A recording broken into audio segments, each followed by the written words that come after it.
ఎప్పుడూ లక్ష్మీదేవి శ్రీ మహావిష్ణువు యొక్క పాదములను సేవించి ఆయనలో కలిసిపోయింది.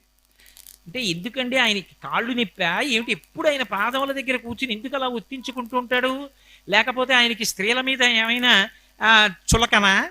ఆ కాళ్ళు పట్టించుకోవడం ఏమిటి అని మీరు అనుకోకూడదు. దాని వెనక ఒక రహస్యం ఉంటుంది. ఆవిడ ఆయన పాదములు పట్టింది తప్ప ఆయన పాదములు పట్టమని అడగలేదు. ఆయన పాదములు పట్టింది అన్న మాటకు అర్థం ఏమిటంటే ఆమె ధర్మపత్నిగా ఆయనని అనుగమించింది. ఆయన ఆమెకి ఇచ్చిన స్థానం గుండెల్లో ఇచ్చాడు.